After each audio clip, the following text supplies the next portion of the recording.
Hello baby, Ram Ram. आज हम बृहस्पति की व्रत कथा सुनाएंगे, जानते सुनिए। पसंद आओ लाइक शेयर सब्सक्राइब करिए। एक समय की बात है, भारतवर्ष नगर में एक राजा राज्य करता था। वह बड़ा प्रतापी और दानी था। प्रतिदिन मंदिर में दर्शन करने जाता हुआ ब्राह्मण और गुरु की सेवा भी किया करता था। दरवाजे से कोई निराश नहीं जाता था। वह प्रत्येक गुरुवार को व्रत रखता, पूजन करता, प्रतिदिन गरीबों की सहायता करता। परंतु यह बात उसकी रानी को अच्छी नहीं लगती थी। वह न व्रत करती थी, न किसी को दमड़ी तक दान में देती थी। राजा से भी ऐसा करने को मना किया करती थी। एक समय की बात है, राजा शिकार खेलने वन को गए। घर पर रानी और दासी थी। उस समय गुरु बृहस्पति एक साधु का रूप धरकर आए और राजा से भिक्षा मांगने लगे। तब रानी कहने लगी, मैं तो इस दान पुण्य से तंग आ गई हूँ, आप ऐसा करो कि यह धन नष्ट हो जाए। तब साधु ने कहा, तुम तो बड़ी विचित्र हो। संतान और धन से कोई दुखी नहीं होता, इसको सब चाहते हैं। पापी भी पुत्र और धन की इच्छा रखता है। अगर आपके पास धन है तो तुम भूखे मनुष्य को भोजन करवाओ, प्याऊ लगाओ, ब्राह्मणों को दान दो, धर्मशाला बनवाओ, कुआं, तालाब, बाग बगीचे, बावड़ी उनका निर्माण करवाओ, निर्धन मनुष्य और कुमारी कन्याओं की शादी करवाओ, अनेक यज्ञ करो। इस प्रकार कर्म से आपके कुल और आपका नाम परलोक में सार्थक होगा, स्वर्ग की प्राप्ति होगी। मगर वह रानी इन बातों से खुश नहीं हुआ। बोली, साधु महाराज, मुझे ऐसे धन की आवश्यकता नहीं जो मैं दूसरों को दान करूं, जिसको रखने और उठाने में मेरा समय बर्बाद हो जाए। आप ऐसी कृपा करो कि यह सारा धन नष्ट हो जाए। तब साधु ने कहा, तुम ऐसा करना, बृहस्पति के दिन घर को गोबर से लीपना, अपने केशों को धोना, केशों को धोते समय स्नान करना, राजा से कहना कि अपने हजामत करवाए, भोजन में मांस मदिरा खाना, कपड़ा धोबी के या धुलवाना। इस प्रकार 7 वर्ष पतवार करोगे तो तुम्हारा सब धन नष्ट हो जाएगा। ऐसा कहकर साधु महात्मा अंतर ध्यान हो गए। रानी ने साधु के कहे अनुसार वैसा ही किया। 3 बृहस्पति बीते ही थे कि उसका समस्त धन नष्ट हो गया और दोनों समय भोजन को भी तरसने लगे, सांसारिक भोगों से दुखी रहने लगे। तब वह राजा रानी से कहने लगा कि रानी, तुम यहाँ रहो, मैं दूसरे देश में जाऊँ, क्योंकि यहाँ पर तो मुझे कोई, सब जानते हैं, कोई काम नहीं देगा। देश चोरी परदेश भीख बराबर है। ऐसा कहकर परदेश चला गया। वहाँ जंगल में जाता, लकड़ी काटता और शहर में बेचता। इस तरह जीवन व्यतीत करने लगा। इधर राजा के घर रानी और दासी रहने लगी। किसी दिन भोजन मिलता और कभी पानी पीकर सो जाती। एक बार रानी और दासी को 7 रोज बिना भोजन के व्यतीत हो गए। रानी ने अपनी दासी से कहा, दासी के यहाँ नगर में मेरी बहन के पास जा, और वह बड़ी धनवान है, तो उसके पास 5 सेर गेहूँ लेकर आ। समय गुजर गया। इस प्रकार रानी की आज्ञा मानकर दासी उसके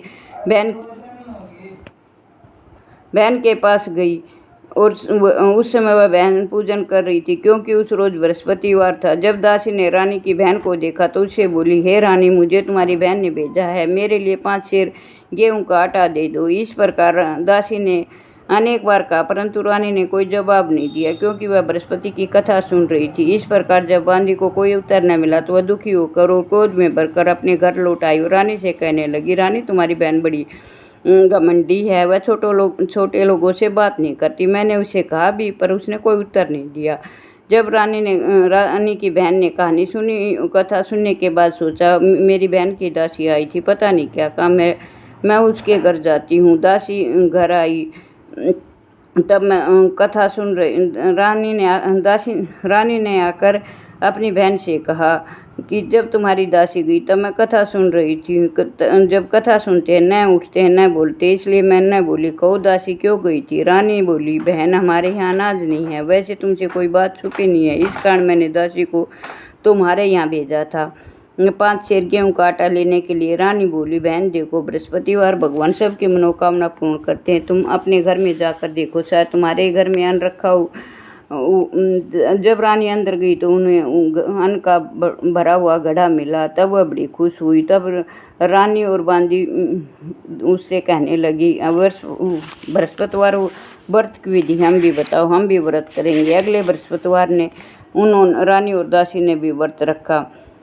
उन्होंने व्रत तो रख लिया, पीला भोजन कहाँ से आवे, तो वे दोनों सोच में पड़ गई। तब एक महात्मा 2 थालियों में भोजन दे कर गया, इसलिए दासी ने कहा, हम दोनों साथ साथ भोजन करेंगे। इस पर रानी बोली कि वो तुम्हारे लिए भोजन करके दे के गया है, और गुरु भगवान को नमस्कार कर दोनों ने भोजन आरंभ किया। अब वह प्रत्येक बृहस्पतिवार को गुरु भगवान का व्रत और विष्णु पूजन करने लगी।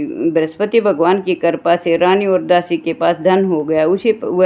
रानी उसी प्रकार आलस्य करने लगी। जब दासी बोली, देखो रानी, तुम पहले इस प्रकार आलस्य करती थी, तुम्हारा धन नष्ट हो गया। इस कारण सभी अब गुरु भगवान की कृपा से धन मिला है, फिर तुम आलस्य करती हो। बड़ी मुसीबतों के बाद हमने धन पाया, इसलिए हमें दान और पुण्य करना चाहिए। भूखे को भोजन करो, प्याऊ लगवाओ, ब्राह्मणों को दान दो, कुआं, तालाब, बाग बगीचे आदि का निर्माण करवाओ, जिससे तुम्हारे कुल और यश बढ़े तथा स्वर्ग की प्राप्ति हो। तब रानी इस प्रकार काम करना आरंभ कर दिया। उसका यश फैलने लगा।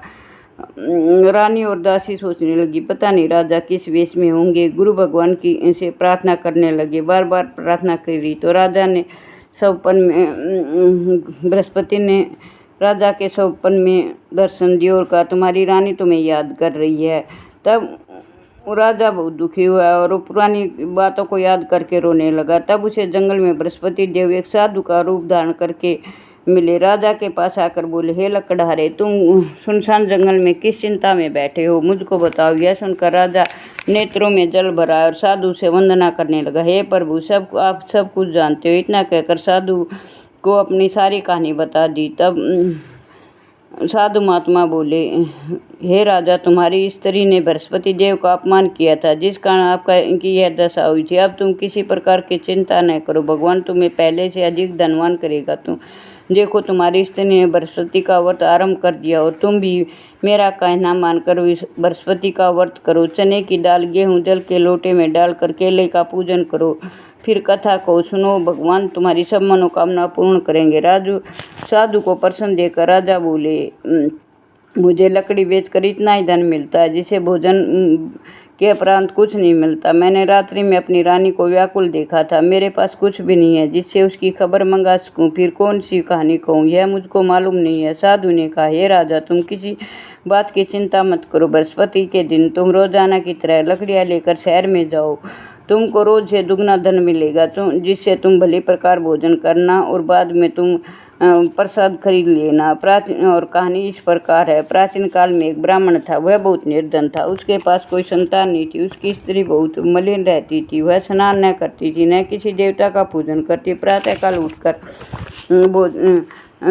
उठते ही पहले भोजन करती थी। इससे ब्राह्मण देवता बहुत दुखी हुए। बेचारे बहुत कुछ कहते, पर उसका कोई परिणाम न निकला। भगवान की कृपा से ब्राह्मण के घर स्त्री रूप में कन्या ने जन्म लिया। कन्या अपने पिता के घर बड़ी होने लगी। वह बालिका प्रातः स्नान करके विष्णु का नाम जाप किया करती थी। बृहस्पति का व्रत करने लगी। अपने पाठ पूजा समाप्त करके स्कूल जाती और मुट्ठी भर जो भर के ले जाती और रास्ते में बखेरती चली जाती। जब वे श्रवण के हो जाते तो लौटते समय उन्हें इकट्ठा करके ले आती। एक दिन वह बालिका उन जौं को साफ कर रही थी। तब उसकी माँ ने कहा, सोने के जो साफ करने के लिए तो सोने का हिस्सा चाहिए। तब उसने विष्णु भगवान से प्रार्थना की तो विष्णु भगवान ने उसे सोने का छाछ भी दे दिया। एक दिन वह उस सोने के जो साफ कर रही थी तो राजा का राजपुत्र वहाँ से होकर निकला। इस कन्या के रूप और कार्य पर देखकर वह मोहित हो गया तथा अपने घर आकर भोजन जल त्याग दिया। राजा को इस बात का जब पता चला तो अपने प्रधानमंत्रियों के पास जाकर बोले, हे बेटे, तुम किस प्रकार का कष्ट है, किसने तुम्हारा अपमान किया, कोई कारण हो तो मुझे कहो। तब राजकुमार ने कहा, सुनो, मुझको किसी ने कष्ट नहीं दिया। मुझे ऐसी लड़की से शादी करनी है जो सोने के छोप में सोने के जो साफ कर रही है। तब राजा ने कहा, हे बेटा, ऐसी लड़की कहाँ है, उसका पता तुम ही बताओ। राजकुमार ने उस लड़की के घर का पता बतलाया। तब मंत्री उस लड़की के घर गए। ब्राह्मण देवता को सभी हाल बतलाया। ब्राह्मण देवता ने अपनी कन्या का विवाह राजकुमार से कर दिया। कन्या के घर से जाते पहले ही बाती ब्राह्मण देवता के घर में गरीबी का निवास हो गया। वह भोजन के लिए भी अन्न बड़ी मुश्किल से आता था। बेटी के पिता दुखी को देखा तो माँ का हाल पूछा। तब ब्राह्मण ने सभी हाल कहा। कन्या ने बहुत सा धन देकर अपने पिता को विदा किया। इस तरह ब्राह्मण का कुछ समय सुखपूर्वक व्यतीत हो गया। कुछ दिन के बाद फिर वही हाल हो गया। ब्राह्मण फिर अपनी कन्या के यहाँ गया और सभी हाल कहा। लड़की बोली, हे पिताजी, आप माताजी को यहाँ लिवा लाए, मैं विधि बता दूंगी जिससे आपकी गरीबी दूर हो जाएगी। वह ब्राह्मण देवता अपनी स्त्री को लेकर वहाँ गया। ब्राह्मण को वह अपनी माँ को समझाने लगी कि तुम विष्णु भगवान का पूजन किया करो, सब दरिद्रता नष्ट हो जाएगी। परंतु उसकी माँ ने उसकी एक भी बात नहीं मानी। वह प्रातःकाल उठकर वह पुत्री के बच्चों का जूठन खा लिया करती थी। एक दिन पुत्री को बहुत गुस्सा आया। उसने अपनी माँ को एक कोठरी में बंद कर दिया। तब उसकी माँ की अकल ठिकाने आई और तो वह बृहस्पति का व्रत कर उसने अपनी माँ से बृहस्पति का व्रत करवाया। इससे उसके माँ धनवान और पुत्रवती हो गई। इस प्रकार इस श्लोक में ब्राह्मणी सुख भोग कर अंत में विष्णु लोक हो गए। इस तरह कहानी कहकर साधु देवता वहाँ से लोप हो गए। धीरे धीरे समय व्यतीत होने लगा। फिर वही बृहस्पति का दिन आया। लकड़ी जंगल से लकड़ी किसी शहर में बेचने गया। उस दिन उसे बहुत अधिक धन मिला। वह गुड़ चने लेकर उसने व्रत किया तो उसके सब संकट दूर हो गए। बोलो विष्णु भगवान की जय। शिव शंभू के।